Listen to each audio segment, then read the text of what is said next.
हम लोग अब आगे बढ़ते हैं अपने शंकु पाठ में। जो लघु उत्तरीय प्रश्न हम लोग हल के करने में लगे हुए थे, उसको सॉल्व करने में, उसमें हम लोगों ने 24 नंबर तक पूरा कर लिया था। अब 25वां जो सवाल है, ठीक, उससे हम लोग शुरू करते हैं और 25 से लेकर 30 तक जो सभी सवाल है तो हम सभी का सॉल्यूशन बताएंगे, क्योंकि सभी सवाल जो है अच्छे अच्छे हैं। ठीक है, तो देखो 25वां सवाल आपके सामने हमने लिख कर रखा हुआ है। एक लंबवृत्ताकार शंकु की त्रिज्या और ऊंचाई का अनुपात आपको दिया हुआ है 5:12। ठीक, यदि उसके आयतन 314 घन मीटर हो तो उसकी तिर्यक ऊंचाई और आधार की त्रिज्या ज्ञात कीजिए और पाई का मान आपको जो लेना है वो है 3.14। ठीक है, तो दिया हुआ है हमको शंकु जो है उसके त्रिज्या और ऊंचाई का अनुपात। ठीक, और क्या दिया हुआ है, तो आयतन दिया हुआ है। पूछा क्या जा रहा है, पूछा जा रहा है हमें आधार की त्रिज्या बताइए और तिर्यक ऊंचाई। ठीक है, तो हम लोग बनाते हैं इसको। मुश्किल सवाल है जो? जी नहीं, बिल्कुल मुश्किल सवाल नहीं है। देखो हम सब जानते हैं, पहले तो लिख लेंगे कि माना कि शंकु की त्रिज्या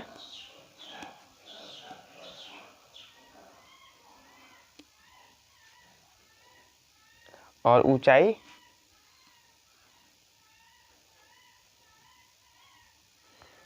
क्या, ऊंचाई R और H क्रमशः है। ठीक, पहले हम मान लेंगे कि भैया ये ऊंचाई हुआ हमारा और ये त्रिज्या हुआ। ठीक है, तो प्रश्न से हम क्या लिख सकते हैं कि R/H बराबर क्या, 5:12 है कि नहीं है? सिंपल। ठीक, हाँ, तो इसके बाद अब क्या करेंगे, R/H बराबर 5/12, इतना समझ में आ गया होगा। अब देखो इसको ऐसे भी 5 को नीचे ला सकते हो कि नहीं, तो जी हाँ बिल्कुल, 8/5 बराबर H/12। ठीक है, अब देखो R/5 और H/12 दोनों बराबर है और हम सब लिख लेंगे कि माना ये दोनों जो है किसी तीसरी संख्या h के बराबर है। ठीक है, इतना समझ में आ रहा है क्यों ऐसा लिखे h, क्योंकि दोनों बराबर है और दोनों का मान बराबर है, तो हम और वो दोनों का बराबर मान हमने मान लिया h से।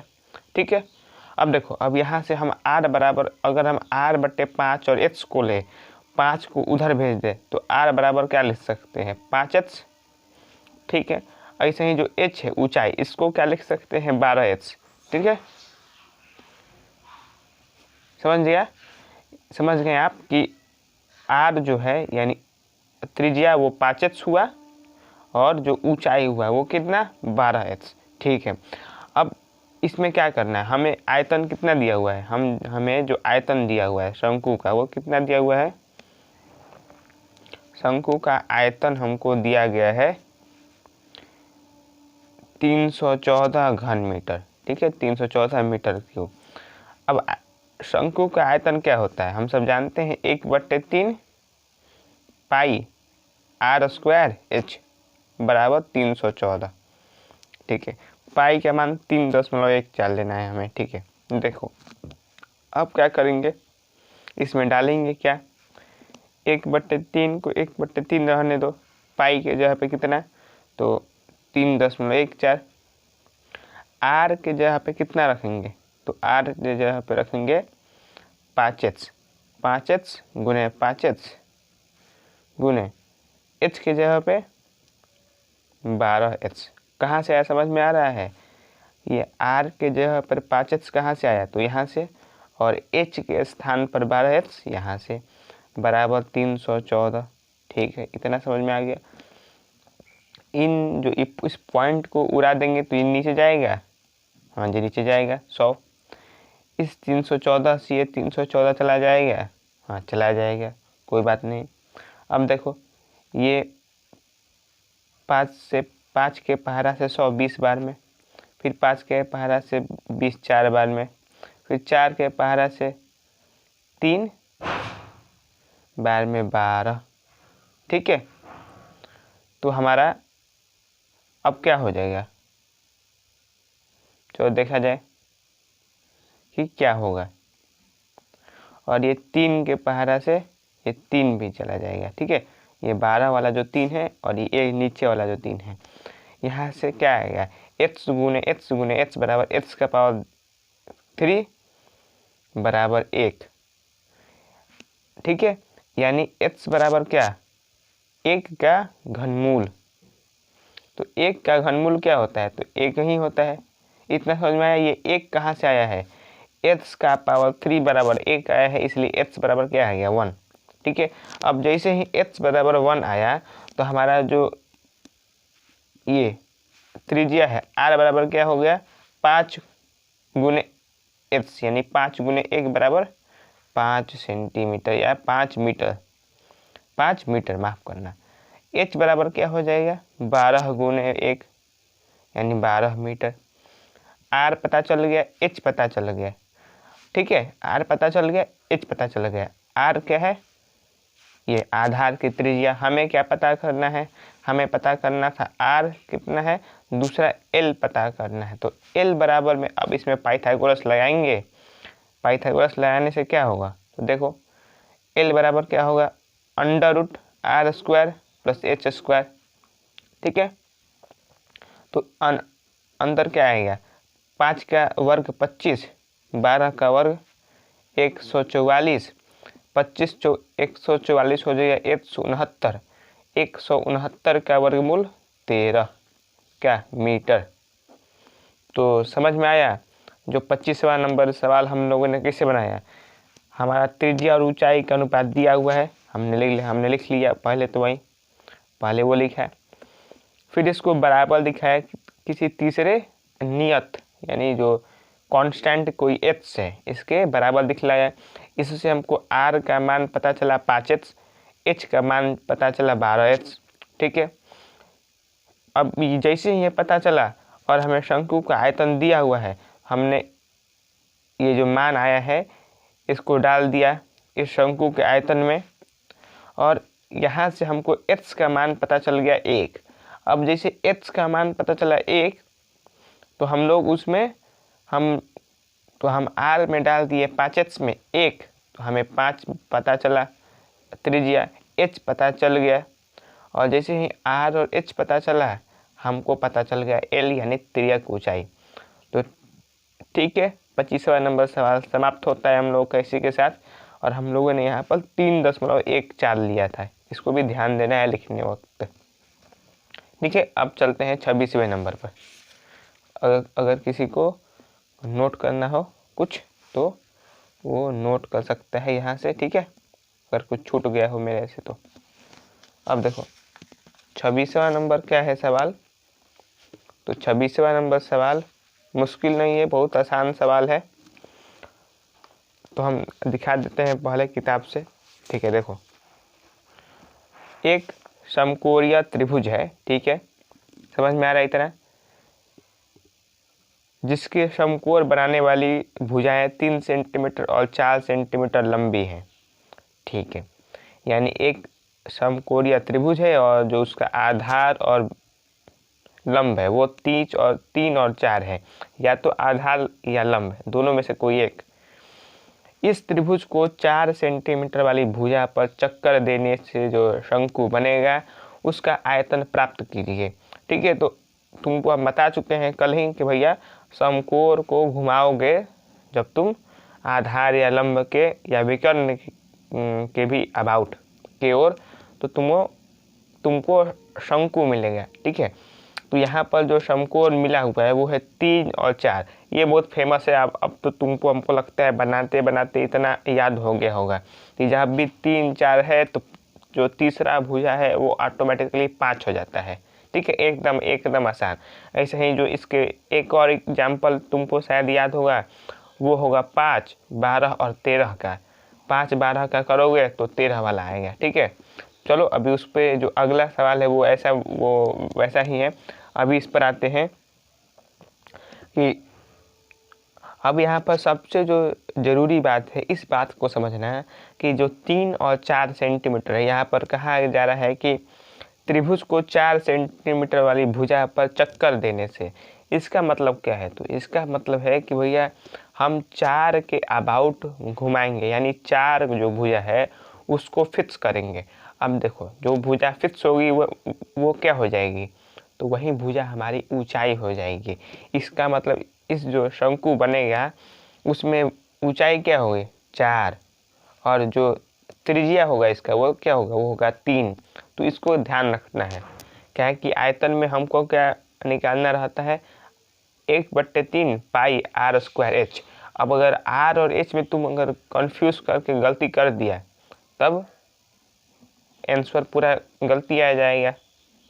सिर्फ एक छोटा सा मिस्टेक और पूरा मेहनत पर पानी फिर जाएगा। तो देखो 26वें नंबर पर हम लोग चलते हैं। 26वां नंबर हमने बता दिया था आपको सॉल्यूशन अभी, मतलब सवाल।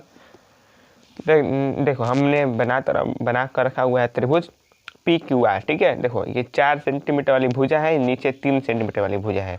तो जो पी आर है वो ऑटोमेटिकली क्या होगी? तुमको ही पता है ये 5 सेंटीमीटर होगी, लेकिन हमको उसका कोई काम उम है नहीं। काहे नहीं काम है? क्योंकि हमसे पूछा जा रहा है शंकु का आयतन, और आयतन में हमको पता है कि भैया जो तिर्यक ऊंचाई होता है उसका कोई खासा काम नहीं होता है। ठीक है, अब देखो पी क्यू जो है ये खड़ा रहेगा, इसके अबाउट या इसके ओर, इसके चारों ओर घुमाया जाएगा। हम बता चुके हैं कल कैसे ये होता है। ऐसे रहे तो ये अंदर की ओर जाएगा, फिर बाहर की ओर आएगा। ठीक है, तो देखो तो जो भी लंबवृत्तीय और शंकु बन रहा है उसकी त्रिज्या क्या होगी? उसकी त्रिज्या होगी क्यू आर। ठीक है, क्यू आर बराबर क्या? 3 सेंटीमीटर। ठीक है, ऐसे ही ऊंचाई इसकी क्या होगी? जो त्रिभुज बन रहा है वो होगा 4 सेंटीमीटर। इतना समझ में आ गया होगा। अब देखो अब लिखेंगे बने हुए जो लंबवृत्तीय बन रहा है सब, तो उसका आयतन क्या होगा? तो 1/3 गुने पाई गुने त्रिज्या का जो है वर्ग। देखो हम हिंदी में लिख दे रहे हैं, ऐसे भी लिख सकते हो सवाल में। अगर तुमको परीक्षा में नहीं मन कर रहा है आर स्क्वायर लिखने का, एच, वो तो एक तरीका है, वरना ऐसे भी लिख सकते हो। हाँ, इसमें थोड़ा समय अधिक लगता है। अब क्या हमें कहा गया था सवाल में कि हमें पाई का मान कुछ लेना है? तो नहीं, तो हम 22/7 लेंगे। तो देखो 1/3 गुने 22/7 गुने त्रिज्या क्या है? 3, 3 गुने 3, ऊंचाई क्या है? तो 4। ये 3 से 3 चला जाएगा, अब कुछ जाएगा? तो नहीं जाएगा। 12 गुने 22 क्या होगा? 22 गुने 12/7। तो 12 गुने 22, देखो 22 गुने 10 क्या होता है? 220। 220 में और तुम 44 जोड़ दो। ठीक है, यानी 264। ठीक है, 264/7। अब इसको तुम मन है तो ऐसे ही छोड़ सकते हो, सेंटीमीटर क्यूब या घन सेंटीमीटर, या इसको तुमको बदलना है तो बदल दो मिक्स फ्रैक्शन में। देखो यानी 7 21 हो जाएगा, हाथ में हासिल लगा 5 54, तो 54 का क्या 49, तो 3 7 7 49। ठीक है, बचा हासिल 5। ठीक है, तो यहाँ पर लिखेंगे 37.5/7 क्या सेंटीमीटर क्यूब या घन सेंटीमीटर। तो इतना आंसर आ गया हम लोगों का। तो जो आ गया 26 का ये हुआ उत्तर 264/7 घन सेंटीमीटर, 26 नंबर। ठीक है, खत्म हो गया। अब चलते हैं अपने 27वें नंबर सवाल पे और देखते हैं उसको बनाकर। ठीक है, तो ये सवाल क्या है पहले हम दिखा देते हैं। ये भी अनुपात जैसा ही है। ठीक है, देखो क्या बोल रहा है सवाल कि एक लंबवृत्तीय शंकु का वक्र पृष्ठीय क्षेत्रफल। ठीक है, एक लंबवृत्तीय शंकु है और उसका वक्र पृष्ठ क्षेत्रफल आपको के बारे में जानकारी दी जा रही है। एक दूसरे लंबवृत्तीय शंकु के वक्र पृष्ठ क्षेत्रफल का दुगुना है। एकदम समझ में आ रहा होगा। पहले वाले का वक्र पृष्ठ क्षेत्रफल दूसरे के 2 गुना है।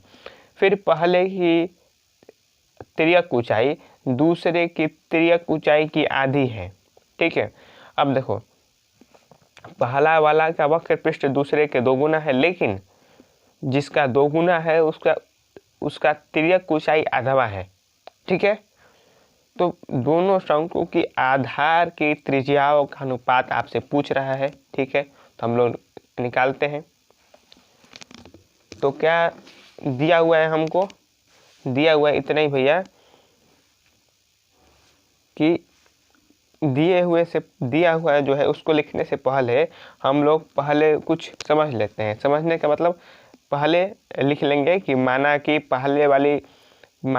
पहले वाला जो शंकु है उसका त्रिज्या r1 है। ठीक है, अब आप लिख लीजिए ये टू, और पहले वाला जो शंकु है उसका ऊंचाई h1 है। ठीक है, इतना समझ में आ गया।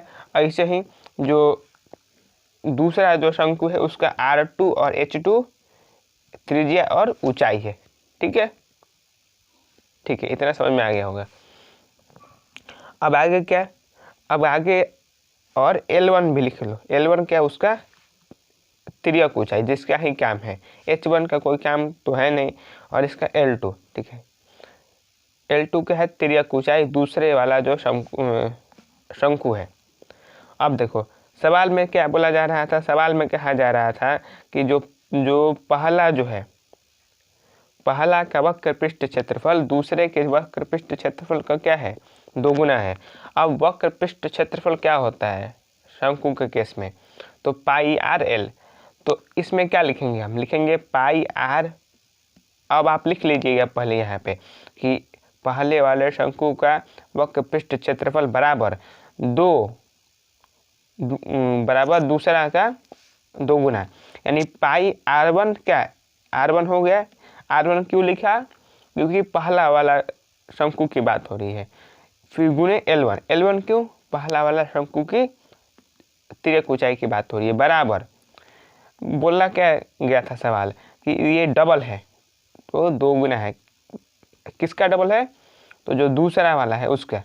तो पाई r2 L2 समझ में आया। यहाँ पर ये कहाँ से इक्वेशन आ गया, ये एक समीकरण प्राप्त हो गया है कि नहीं। पहला वाला का जो वक्र पृष्ठ क्षेत्रफल है ये दूसरे के 2 गुने है कि नहीं, डबल। यहाँ से पाई पाई चला गया। ठीक है, पाई पाई चला गया। यहाँ पे हमको और क्या पता चला, हमको पता चला r1 बटे r2 बराबर क्या, बराबर 2L2 बटे L1। ठीक है, यहाँ से पता चला ना, R1 बटे R2 को नीचे लाओगे तो R1 बटे R2 और L1 को नीचे भेज दोगे उस साइड, दाएं साइड। ठीक है, अब हमसे क्या पूछा गया था, हमसे सवाल में पूछा गया था कि दोनों की आधार त्रिज्याओं का अनुपात। तो दोनों के आधार त्रिज्याओं का अनुपात यही तो है, R1 बटे R2 है कि नहीं है। तो अगर हम 2L2 बटे L1 निकाल लें तो वही हमारा क्या उत्तर हो जाएगा, वही हमारा उत्तर हो जाएगा R1 बटे R2। अब देखो ये तो दिया हुआ था, और भी कुछ दिया हुआ था। देखो दूसरा चीज़ जो दिया हुआ था वो ये था कि जो L1 था, L1 वो क्या था, वो जो L2 का आधा था। याद है, हाँ याद होगा। ठीक है, यानी L2 बराबर क्या हो गया, L2 बराबर 2L1 हो गया। ठीक है, अब देखो यहाँ पर हम तब रख दें R1 बटे R2 बराबर क्या हो जाएगा, 2 गुना L2 बराबर क्या है 2L1, और नीचे L1 का L1 से L1 गया तो क्या आ गया 4 बटे 1।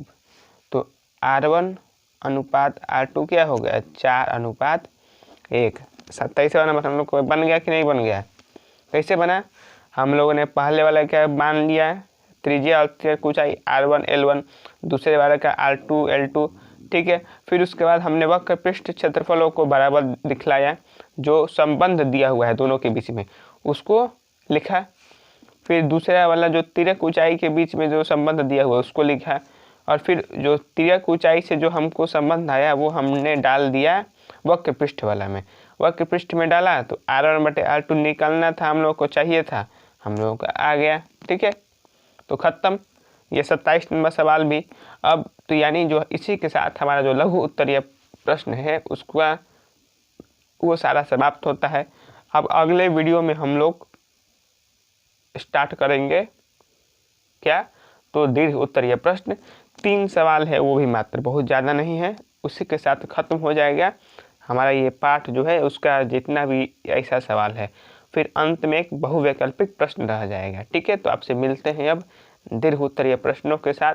एक बार जितना फॉर्मूला है आप रिवाइज कर लीजिए, क्योंकि हम हमेशा बोलते हैं कि अगर नहीं करोगे तो कोई फ़ायदा नहीं है, पूरा मेहनत पानी में फिर जाएगा।